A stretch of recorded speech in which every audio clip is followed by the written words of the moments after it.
Sanibonani kunjani? Sengibuyile eSouth Africa ngane kaMama. Ngishilo ngathi ngilenda airport ngathi ke na kune video engizoyenza. It's not about politics. Epolitikini ngiresignile. Sizingane zika mama. Angisekho nje epolitikini. Ngiresignile epolitikini. Abafuna iregala yomkhonto bazoyithola. Kunento engikhiphile epolitikini. Ngibonile ukuthi ke na ngathi ngilanisa ngokukhuluma okungayindawo. Uyabona ake ngihlale kulapheni. Ngihlale lapha bafowethu. Into engize ngayo la is very serious. Bafowethu la kwenzekile kwahamba umfowethu siqiniseko.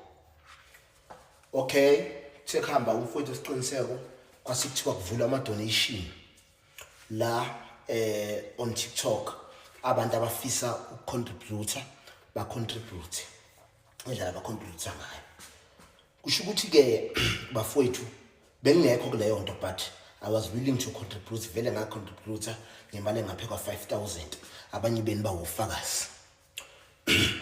Okay, angikho ke lapho futhi anginankinga nakho lokho. Kube nosisi ongifonelayo. Athi ngizomkhumbula usisi lo weMakoti style. Athi mkhulu ngicela ukuthi nami ngifake isandla kulento kaSiqiniseko. Lase lithi lami no. Into kaSiqiniseko angikho kuyona eqoqeni imali. But bakhona abantu engixhumanayo nabo okuyibona engathi baqoqa imali. Bekuno life izole kwaBuduskova ngibonile kuthiwa ke na akufakwe imali kwazi ukuthi ke na kulekelelwe emndenini kaBudusiqiniseko.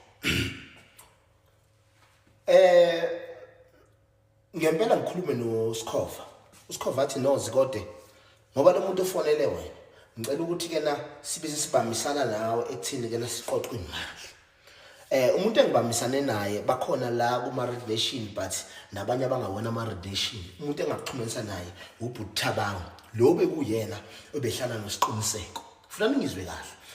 The reason why ngenza le video is because of what I want to clear my name because ngiyazi ukuthi ke na siningi inkulumo njengamanje esazolandela njengamanje. Ngiyazi ukuthi ke na njengoba ngenza le video bakhona abazothi fusex Zikode bakhona abazothi positive ngoZikode. Okay bafowethu into eyenzakalayo ngifonela usisi nangu lo sisi lo weMakoti style ngiyamkhumula lo wa donate ngeCross. Imina futhi owenza leyo video leyo iCross ayingena ihamba iya kuBudusiqiniseko. Okay ngizokhumbula futhi uBuduskova. Okay usisi wafuna iaccount yaphuma iaccount lase lathi elathi lami igama kuBuduskova. Skova ngiyacela webhuti ukuthi kungabi khona imali ezophuma kunina niyise kulosisi noma ngathi lo sisi hayi sengifaka imali eningi lapho no ibhekene eqala imali ukuthi ngempela imali ikhona because ama scammers maningi ama scammers la eGoli. Dala safike eGoli siyawazi ama scammers avela as if abantu abazosiza kanti bazoqola abantu. Okubhlungu ke kuthiwa usisi uze nami. You understand the thing? Ngiyongiphatha kabuhlungu lokho mangabe sekunabantu asebeqolekile okanye sekuqoleka imali i-contribution to hayi lo muntu wafika noZikode ngiyomthatha phi mina. You understand? Ngathi no usisi ningamnikezi attention until azafake imali niyibone ukuthi ke na imali ikhona.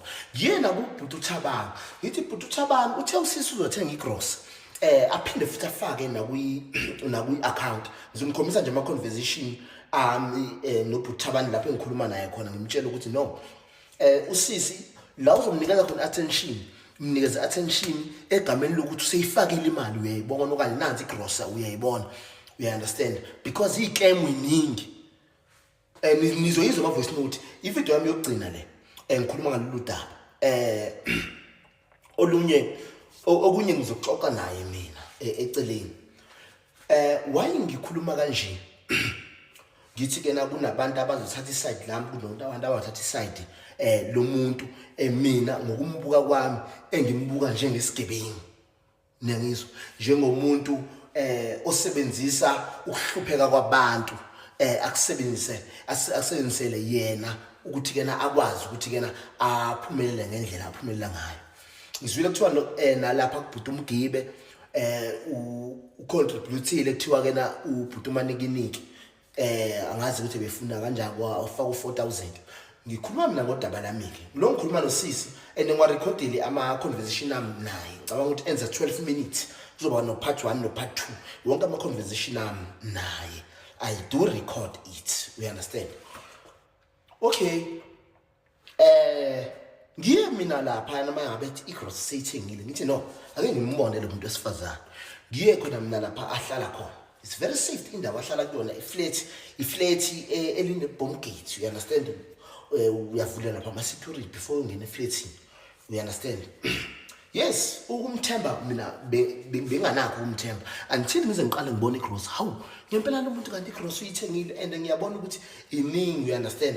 Le gross ngicabanga ukuthi iyabamba o 10,000 kanje.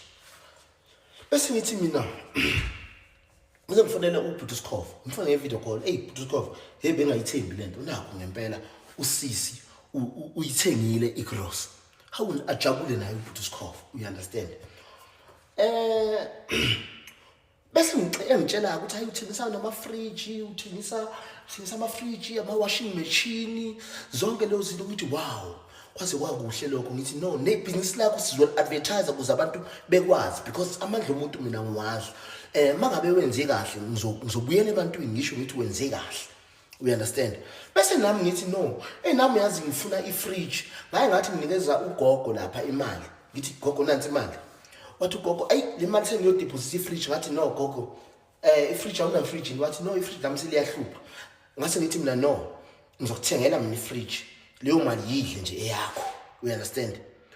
Sengithiwa nansi intuba i-double door ye-fridge angikhombisa yona eyithombeni enelokhunzana eneyibuko. Hawu ngathi mina no imalini. Wathi ngu-9,000. Ngathi mina cha ngizoyifuna le fridge. Wangikhombisa ne-TV enkulu, yabona elapha kwakhe. Ngamfica njalo enomunye ubhuti khona ubhuti lo wayidrive i-van, you understand. Zange ngifica yedwa, ngamfica enobhuti odrive i-van. Ngiyezwa nje njengamanje mangabe sengikhuluma ukuthi mina ngafaka u16,000 again. Into zami till today azikazi zifike. Kahle wangiqola usisi uyabaleka from ngizothini from ngosuku isiqiniseko alokhu ngizangayo ayehla ngayo ke isiqiniseko. Ngamnikeza u6000 cash. Ngase ngimfakela u950 owathi we-custom, yabona we-custom, you understand. Lenye ke bengilo ngimfakela nje, yabona ngo-4,000 2,000 lapha kwi-account yakhe, you understand. Ngizathu sokuthi ke nami vele sengithembile ukuthi ke cha umuntu wesifazane uyasiza. Ngibhlungu ke mina ngani ngoba mangabe ezokwazi ukuskema mina kusho ukuthi bangakho abantu azoba skema abantu abambone ngami ngoba uyabaleka manje. And le ndawo ahlala kuyona ngeke uzungene kuyona ngaphandle ukuthi umshaye ngomuthi ngoba vele ungithumile mina. Angizile kunina ukuzofuna imali mina angizile kunina uzothi ngitshelena nginikeza imali ami. No, yami uzoyiletha mina nginyanga phela, yabona nginyanga nje lapho phela ngizoclearisha igama lami. Ngibhlungu ngani ngoba njengamanje what recall isikhathi siyangishaya. Ngizokwenza u-part 2 from now. Abanga ukuthi uzoba no part 2, u-part 3 kuzobe kuba ama-voice note amnayo, conversation yenza 12 minutes. U-part 4 bese still saqhubeka ama-voice note amnayo ngoba usebala indaba zokuthi kena ngamshela, you understand. Abantu besifazane ke banjalo, noma ngabe kuthiwa ngamshela, umuntu wesifazane uyashelwa vele, you understand. But mina naye ngicabanga ukuthi safika lapho, you understand. But ngisazofaka nje okuningi. Abanga ukuthi kuyoze kube no part 5 njengamanje isikhathi sengishayile uyeza u-part 2. Nizwe nje le nkulumo yami.